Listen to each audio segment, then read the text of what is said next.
All right, guys, welcome back. Episode 4. So we're gonna go ahead and get into our Dragon Ball Super segment. So we're gonna swims back too. Yeah, we did get swims. We actually got like everybody except for JoJo. Where's JoJo, Roy? I haven't seen him in like days. He still love you, JoJo. JoJo, if you're out there, if you can hear us now, we miss you, man. All right, guys. So we're gonna go ahead and go over this last episode 128. Episode 128. So let's go ahead and go into that. So basically, what happened 128? It's mostly Jiren just whooping everybody's ass. He actually is fighting Vegeta. Vegeta doesn't even have enough energy to power up. Vegeta tries to fight him. Jiren ends up knocking him off. It was actually a really solid episode. Animation was fantastic. Vegeta ends up giving the remainder of his energy to Goku. Goku gets it, ends up powering up, fights Jiren. Then Goku really thinks about how Vegeta was fighting for him and how they're fighting for the universe, ends up going into Ultra Instinct, and it looks like it's going to be a pretty good episode next week too, with Goku mastering Ultra Instinct. Yeah, it looked like she was finna go down. Mm-hmm. Yeah. So, I mean, at that point, like, it was another one of those episodes where you really get to feel for Vegeta, because he was taking He was ass. He's like, man, these punches are heavy. Yeah, when you getting your ass beat, you thinking about how bad you getting your ass beat. You know, you getting your ass beat properly. Literally, I was watching, it's not real, but the whole time I was just like, God, stop hitting him. He had a swole eye and everything. Oh, yeah. He really dotted his eye. Like, his shit was fair. I saw. I don't think I've ever. I can't remember the last time we saw a Super Saiyan with a black eye. Yeah, like he. No. You know it was bad when he didn't have the left arm thing. Oh, yeah. Like that was like, nah. Look at his face though. Look at his face. Like, he stuck his ass. All right. So with that being said, we got kind of that little preview as far as we're gonna be seeing Goku in Ultra Instinct. The thing that I kind of liked about it was how they saw it before, but they was like, all right, that shit was kind of it wasn't really a big thing or whatever. Like he did it, but he ain't gonna do that all the time. No, he can't just fight like that. And so when he got into it, it just seemed like everybody just teed up. Like it's some shit finna happen. Yeah. And then the thing that kind of blew me, and I don't like how they did that, was that he was able to really like stick Jiren ass. Yeah, that and I'm like, threw me off a little bit. He just stuck his ass like for real. Yeah, like Jiren looks shocked. He was like, ooh, like, so and like, eye, you could see the pupil of his eyes. I didn't Yeah. even know he had pupils. Right. Yeah. It was, and now actually I also noticed that too for when Goku's in Ultra Instinct, his pupils are dilated as fuck. So I like that. That was a nice little touch. I mean, That was a Ultra nice little Instinct touch actually, I got on that one. But with that though, so we see that pretty much Jiren's pushing everybody to the brinks of everything, and the last hope for Universe 7 is Goku Ultra Instinct. Well, And technically, Frieza's sitting right now. I'm telling you that guy's gonna win the tournament. And You heard it here first. Right. That guy's gonna win the tournament and just fuck everything. But a couple weeks ago, we were talking about, or not even last week, we were talking about Jiren, and Jordan, you said you really like his character. Mm-hmm. But just the way they're building, the way they've built Jiren, like what do you guys think about that? Like, let's actually get into detail as far as what Jiren is, who he is, where what he he came represents, from, what he means to Super, and all that good stuff. Yeah.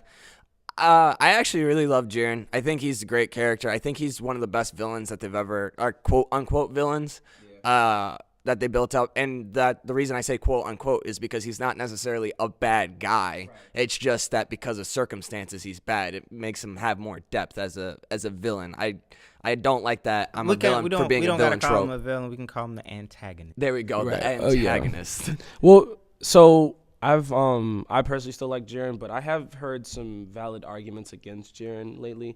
Like, who's saying that? Like, but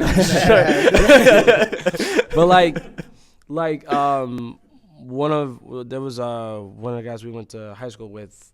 He had put on Facebook like, "Oh, Jiren's okay," and I was like, "Jiren's okay, like he's great." Yeah. But if you do notice, there is a pattern when it comes to Jiren where it's like he will like just be this ultra strong guy, and then you think you can pass him, and then you just can't. It's like after a while, it would get to the point where it's like, what more do you have to offer? The fact that you're just really, really strong. Are you saying like he's like a Superman kind of? Like it's not as bad as I despise Superman. It's not as bad as Superman. Right. I despise Superman. It's not as bad as Superman, but it's like it has that kind of aura to it where it's like okay, like, what's your weakness? You don't have one. Like, you have to, like, sooner or later, you have to be able to gauge what his power is, you know? And it just seems like it's like a bottomless pit where it's like, that's cool.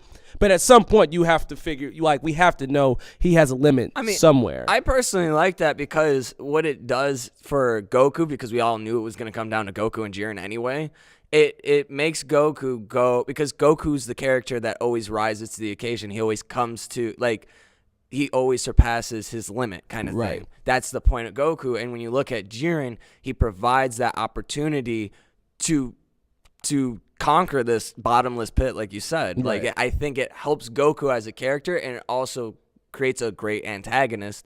We didn't know that he existed, and now that we discover that he existed, even the way they built him up, saying there's someone that can kill a god. Yeah. Like, I think that's fantastic. My 2 things on that. One, I'm the Goku guy. I'm not a big Vegeta fan. Like, I fuck with Vegeta. Like, I don't dislike him as much as other people dislike him.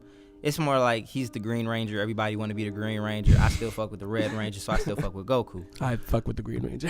Yeah, but I mean that's if you like the Green Ranger, you probably like Vegeta. But aside from that, though, the thing that I got out of this last episode was a little bit more respect for Vegeta. Because if you notice it, when it comes down to not even just from the actions that he's done, but there's been plenty of situations where a lot of character Goku, growth. where Goku and Vegeta are fighting someone, like when they were fighting Kid Buu. When they're fighting and Goku's just out. He's just done. You know, like, if it was just Goku, we'd all be fucked. Yeah. But the fact that Vegeta has all of this pride, and it seems like Vegeta actually has more stamina than Goku does, if you think about it. Well, he has more guts. Like, he's willing to. Yeah. He, like, Goku seems to be more resilient, but I think Vegeta has more stamina than Goku does. But a lot of the times, Vegeta is saving Goku's ass. But aside from that, though, even getting into Jiren, to me, the thing that I kind of didn't like so much was that we all know how powerful Jiren is. Right. And when you see him throwing the blows that he's throwing, like, they're slow punches, they're slow hits. He's just landing them, and they're really hurting people. You know what I'm saying? Yeah. But what happened when we're actually getting into these high impact, real quick intensity fights that people can't see, like the Ultra Instinct fight with him? Like, I would think we haven't even, like, we technically haven't seen anywhere near the full power of Jiren. Like, if anything, you would say he's been using maybe 10% at max. Because they made you think once Toppo got eliminated that he's like, I'm gonna go full power, and he powered up, but it didn't change anything, and it still seemed as though he was holding back. So that's what I'm saying. Like, there's got to be a point somewhere where this guy stops, right? Like, like, at some point he can't just keep being the most powerful person. Like, there's got to be, like, but I want that to be explored. I don't want that to be, like, I don't want it to be done badly. You don't want to rush. Yeah, you don't want to rush. And we know that it's going to get rushed. But you do want especially with only 5 episodes left or something like that. Yeah, and that's that's the thing. It's like it's like one of those things where you can foretell, like, this is just not going to end well. Yeah. Because it's the problem. Like, that's the problem with, like, the problem that I think our generation is having with some of these characters, and this goes beyond just Dragon Ball Super, is that they will make stuff that we really enjoy as children. And but the thing about it is that, like, they did it so well. Like, they really cared about their characters. They knew how to progress them well. Like, they did a great job. But the problem is that these people, they get out of touch, and then they just don't, like, it gets to the point now where the fans care more about your characters than you do. And so when you don't treat your characters right, we as fans get upset. And I think that's going to happen with Jiren, because, like, it's already happened to Goku. It's happened to Goku. I would say Toriyama's done a better job of treating Vegeta really well in Super. I think there's been a lot of character progression we've seen from Vegeta. If anything, Goku's digressing. Right. Yeah. Goku's absolutely. Digressing. Not even. But the fact that you guys are saying that. So the last question to wrap up the segment for you guys. So we got Super. Super came to us, and, you know, all it did was bring back those memories of Z. It brought back how you felt when you saw Super Saiyan the first time. You know, it got you involved with it. But like you said, there's people are taking stuff from our childhood and they're exploiting it. So my question would be, is Super and a money grab? Is it is Super exploitation of the Z fighter? Honestly, So yes and no. Okay, yes and no because yes because no because I think Akira Toriyama does still want to make Dragon Ball because he understands that fans love his stuff. But I also say so no in that regard. But yes also because like you are gonna, if it's Dragon Ball Z related, you're gonna make a lot of money. But the issue that Toriyama has is that he doesn't care as much as we like. He doesn't care. It seems like he doesn't care as much as he did. He does stuff so willy nilly. Like he'll forget so much. Like we care about Super Saiyan, right. Super Saiyan 2 and Super Saiyan 3. Yeah, that means nothing in Super, yeah. and it's disappointing. Super Saiyan 3 should be a big deal. Goku shouldn't have to go Super Saiyan Blue to fight a Krillin. Right. Goku shouldn't have to go Super Saiyan Blue. He shouldn't go Super Saiyan Blue and lose to anyone. Yeah. No, I If agree. if you're not on a god level, he should not be losing to you if he's going Super Saiyan Blue. Frieza, it's like one of the biggest problems I had with Super was the way they handled Frieza. Yeah. It was so poorly done and it was so rushed. But this is the same guy who gave us arguably the best villain in Dragon Ball Z in Frieza. So it's the same guy. One of the best villains in anime history. And he doesn't know how to handle him correctly anymore. And in Jordan, same question, but more so for you, geared towards like, when let's say in Sonic the Hedgehog, we got Shadow. And Shadow is kind of like a bastardization of Sonic. So do you think that Jiren is in the same sense, like, is Jiren a money grab character? Is he a bastardization of Dragon Ball of the Dragon Ball series? I'll answer that in two parts. So the first part, to answer your original question, the reason I feel it's a money grab is because do you feel it's more of a money grab or I think Super in itself is a money grab because what I see is, my question when I'm looking at something is, why are you doing it? Yeah. Right? When I look at Super, the way that they created it, and I think Swims was alluding to it, what has progressed in this series? What has come?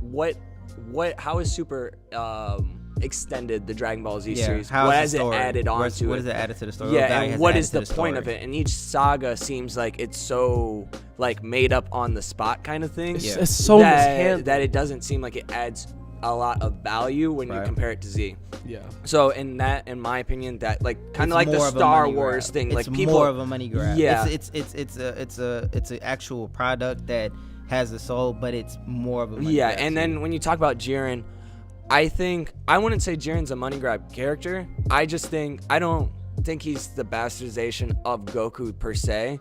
I think they kind of tried to do that with Goku Black, but I think it fell short a little bit. Character. I think that fell short, especially on people's expectations. I'm sorry. Can we, for a quick thing with Black? See, this is exactly what I was talking about in my earlier point.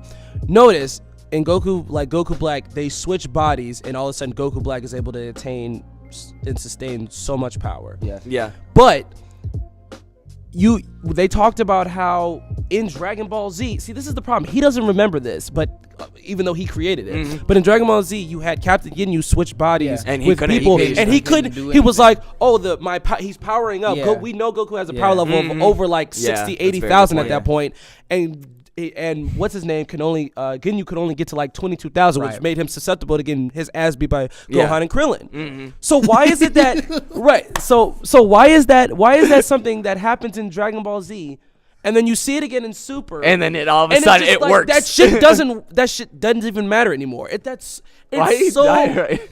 said he made their ass susceptible to get their ass beat by Goku. Right. Like, you now had the capability to get your ass beat by some kids in the ball, motherfucker. Like, that shit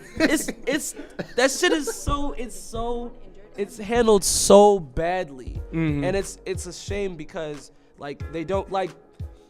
I don't know. I'm getting off track. You're taking all my time, Swims. All right, now I'll wrap it up quick because Swims took all my time. No, I'm just messing around. No, but yeah, I think that Jiren actually is the most meaningful antagonist, as we concluded, antagonist that they've had.